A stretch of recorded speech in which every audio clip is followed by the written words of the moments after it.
Hi team, it's Gina Brooks. Excuses. We've heard a million of them. In fact, my two cubs both have PhDs in excusiology. Now, excusiology is a very specialized field where they study the invention of rationalization. I can't even say that.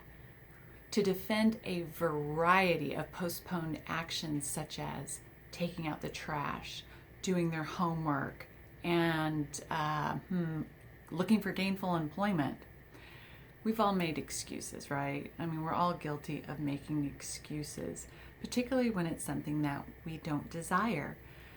There's an amazing quote that I want to read to you that I found today, and it was from an anonymous source, but it really resonated with me when it comes to excuses. And I think this person nailed it. So I'm going to read that to you.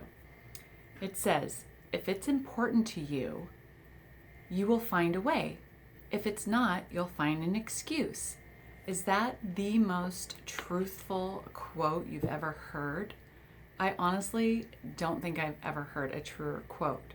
If you desire it, right? If you desire someone, something, you want to gain some type of goal, you'll chase it. You will go to the ends of the earth to own it, to get it.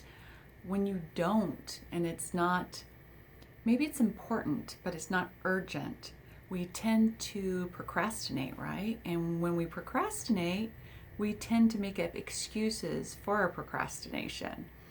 Well, the thing is about that is we'll let no barrier stand in the way of something we want, but we will come up with a variety of things, including not being truthful or inventing reasons of why we can't do something, right? So sometimes we give excuses even when it's something we really want, right? How many times do we make up excuses for not meeting our New Year's resolutions? To me, that is the biggest setup for failure, is doing a New Year's resolution, because we immediately start coming up with excuses for why we can't reach that resolution. And there's a lot of reasons why people fail at resolution is because they don't have a clear idea about what their objective is, okay? So why would we come up with excuses for even something that we want, or something that we're curious about, or something that we've been passionate about, and yet we'll still come up with excuses for why we don't do it? And it comes down to one thing, and it seems to be a common denominator in a lot of poor choices that we make, or not taking chances at reaching our full potential, and that's fear. Fear is what holds us back from reaching our potential, and it also is that little like devil on our shoulder giving up excuses of why we can't reach that potential. Okay, so I was going to go into a little bit of definition about what excuses is, and it's really a way that we protect ourselves, right? We come up with excuses to protect ourselves from shame, from rejection, from failure. These are all things when we are fearful of trying something new, we'll come up with excuses on why we can't do it, purely to avoid shame, rejection, and failure. Okay? It's key to, seems to be key to everything. Okay, so I have a good example since I've been doing my Wellness Wednesdays with fitness. And this is also correlates with the New Year's resolution. One of the number one New Year's resolutions for people is to lose weight and start to exercise. So what do you think the number one excuse to not exercise is? Anyone? Yes, I don't have time. I don't have time is the number one excuse given for not starting a fitness program. Okay, so let's break this down. Ask yourself, you ask yourself if you truly do not have 30 to 60 minutes in your day, 5 to 6 days a week, that you could fit in some type of physical activity. So when you say 30 to 60 minutes and you're like, oh my gosh, I work all day, I come home, I clean, I have to cook dinner, I have to do homework, 30 minutes to an hour seems impossible. But I want to challenge you. I want to challenge you with a little exercise. Get it? That was a pun. Okay, it was a horrible pun. But an activity. I'm going to challenge you with an activity that has to do with exercise, okay? So take a piece of paper, carry it with you all day. From the minute you wake up, I want you, and you can do it by half-hour increments or an hour increment, write down exactly how you spend your time. Now, I know that sounds crazy, but if you do it by half hour and 1 hour, and you're writing down exactly what you're doing, you don't put like I'm at work for 8 hours, okay? So in that 8 hours, you have an hour lunch break, most people, 2 10-minute breaks, right? Now, I want you to write those down. I have an hour lunch, 2 10-minute breaks if you work full time. And I also want you to put down any time that you are doing any other kind of activity, schoolwork, homework with your children, cooking dinner. I want you to put down going to the grocery store and just track one day. I want you to put down how much time you are surfing the internet, watching TV, reading a book, going on TikTok, guilty, and write down exactly what you do in a day. And then I want you to review it. And you tell me, is there something that you can give up in that time and put exercise in its place? Now, again, it comes down to what's important to you, right? If exercise is not important to you or if it's not fun, you're going to find ways to get out of it because it's not something you might desire to do or that you find enjoyable. Like I actually find exercise enjoyable. Perhaps you'd like to do something, maybe go walking or bike riding with your kids or go play tennis or go play basketball outside. Do something like that that is fun. And if you do something fun, you will come up with less excuses, right? Another way to think about it is to look at the cost benefit of the activity. Okay, so I want to exercise, and that means I'll live a healthier, longer life. I might actually lose inches and change the shape of my body. I might lose weight if I include exercise with a very healthy diet, right? If those are things that are something you desire, and it's hard to imagine in your mind how great that's going to feel. But if you put that in your mind and you have a goal to reach, I want to lose 10 pounds, well, then you might motivate yourself to want to exercise more, right? So I challenge you, because I want you to be a part of this Wellness Wednesday, I challenge you to do that little exercise, find a half hour, start with a half hour a day, 5 days a week of some kind of physical exercise. Eventually, they say a habit is formed in 2 to 3 weeks. My research shows it's a little bit longer, but nevertheless, I've been working out so many years that it's truly a habit. In fact, I get a little bit of anxiety when I can't find the time, mostly like on vacation, to pencil in my exact routines. So once you form that habit, it becomes important to you and significant, and you stop making excuses. Like my son will come, he's like 17, in perfect shape, and he'll come home from school. I'm so exhausted. And now he's Zooming, right? Like they have 3 days a week for a couple hours. And I got up at 4, worked out, went to the grocery store during my lunch hour, ran home, did laundry, cooked dinner, helped him with his homework. And he's telling me how tired he is and that, he can't work out because he's exhausted. Because I always try to encourage my kids to exercise. And I'm thinking, I've had an injured knee, okay? I've hurt my shoulder. I've had a lot of different injuries just from working out, maybe getting old, arthritis, I don't know. But whatever. What I do is I'm so committed to the value of it after years and years and years, and it's become a positive habit in my life, even though I have a bad knee, and I'll probably show you guys if you watch my next Wellness Wednesday, because I'm going to show you how I do lunges with a bad knee. I just found alternatives to take away that excuse that I have a bad knee, because I could just say I have a bad knee and it's preventing me from exercising. I know I have a bad knee and I might not be able to run like I used to, but I can still walk, I can still wear a weighted vest, I can still do kickboxing, I can still ride a bike. So I'm not limiting my life with an excuse because of my knee. And it's really hard to justify some of these excuses, particularly like from my son, who's a young, healthy boy. When you see, if you watch some of the Special Olympics and some of there's skiers that have prosthetics on their legs. It's amazing what, if you really want something, what your mind can overcome. It can overcome your body and everything if your mind's set to reach that goal. Okay, so no excuses.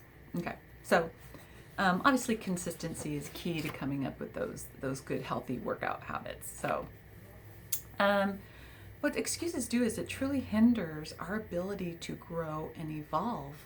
The more excuses we make, it's like this negative habit that we have. We're actually like deflating ourselves, deflating our motivation the more we come up with excuses of why we can't do it. And you don't want to be an I can't person, you want to be I can person, right? So sometimes excuses, frankly, are outright lies. I mean, some people literally, you can talk about the workplace, I'm sick today with the person, maybe they're doing something else. Maybe, I can't do that today because something else came up. Maybe they were fearful of that project and they didn't have all the details necessary for them to feel confident enough to complete it. So sometimes we have to weed through our excuses and find the core reasoning behind why we have that I can't do attitude about something, okay? When you give excuses on why you can't do something or why you didn't do something you were supposed to do, whether it be work or home, you're ruining your credibility with some people, particularly if you're outright lying about something. So if you're always coming up with excuses of why you're not on time, or why you can't finish a project, or why you're not joining in with some of the team activities to build rapport. If you're coming up with constant excuses of why you can't do it, it really can affect your credibility, and people start to question your truthfulness, your ethics, and a bunch of other things, okay? So excuses are learned, okay? I'm not saying that your circumstances or your basic dispositions don't come into play, or our backgrounds, or how we were treated as children, if we come from a divorced family, or if we were abandoned. All of those things develop our character, our insecurities, our shame, our fear. All of those are real. I'm not saying those are real, but I can tell you that excuses are learned. It's a defense mechanism, right? True, to deal with some of those insecurities and things that we've developed, but it is a learned activity that we can actually unlearn. So how? Well, for one thing, we have to become more self-aware. We really do. You have to become more self-aware of what you're thinking and what you're saying. If you're telling yourself I can't all the time, and I tell my son this all the time, if you say something enough that you can't, I'm this, I'm that, all these negative things, you start believing what you're constantly telling yourself. And those are just excuses that you're giving yourself to not succeed.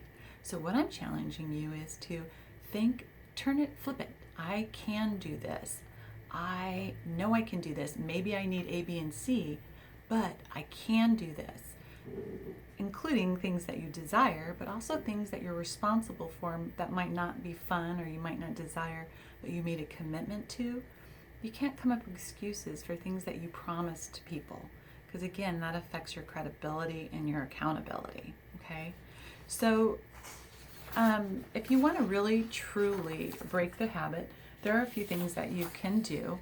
One is stop comparing yourself to others, okay? Because sometimes that really hinders our development, and we start coming up with excuses. We start breaking ourselves down and thinking they're doing it this great. way. I don't think I can do it. I'm not as smart as them. Don't make up excuses by comparing yourselves to others. Stop fearing the unknown. I mean, I'm guilty of this, and it's something I've really worked on as I've grown older. And I think as you get older, you gain confidence and wisdom. But we have one life. We got to try things out. Perhaps you won't like it, but it never hurts to try.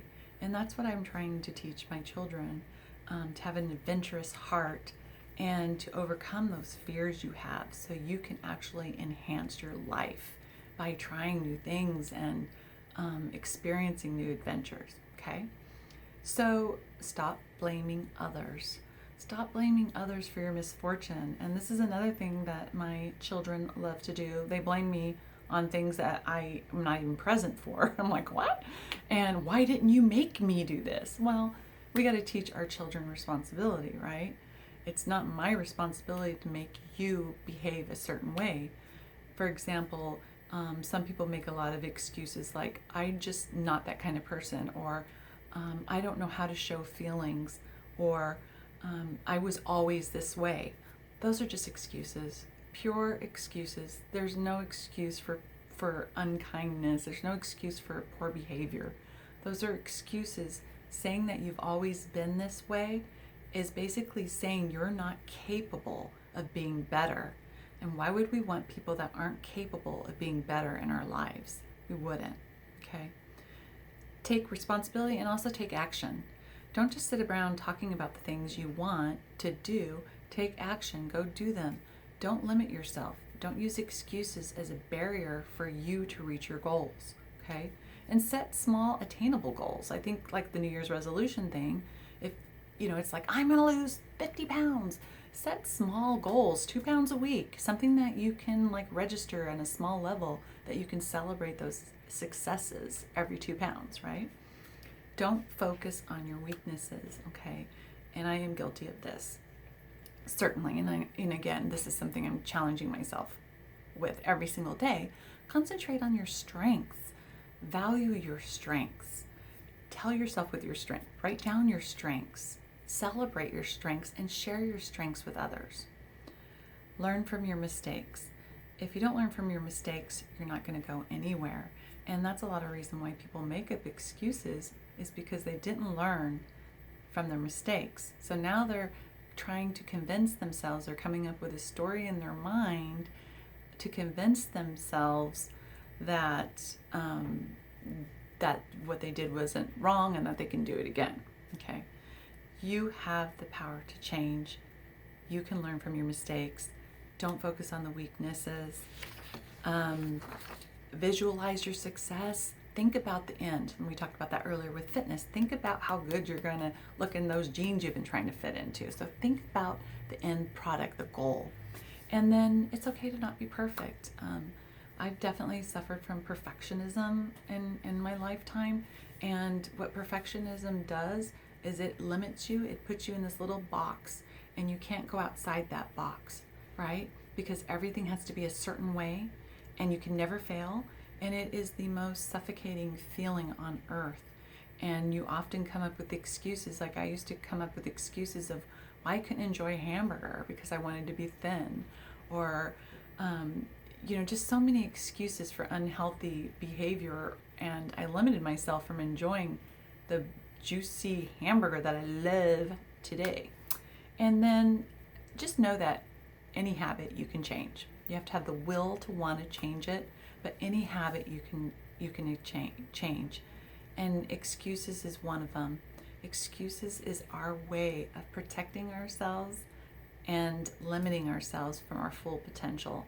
And I know that you can do anything you set your mind to. I know that your life, your childhood, your experiences, all those things have shaped you, but you can reshape yourself every single day. All those things that you tell yourself that you can't do, you can do. I know you can do it. I believe in you. Let's do this together. Until next week, please, if you could push subscribe on my YouTube channel, and also visit www.workplacewanda.com and subscribe. When you do that, it lets me know that I'm developing a community of people who want to be inspired and motivate, and that they'll go ahead and share that motivation and inspiration to others. Anyway, until next week, toodles, bye.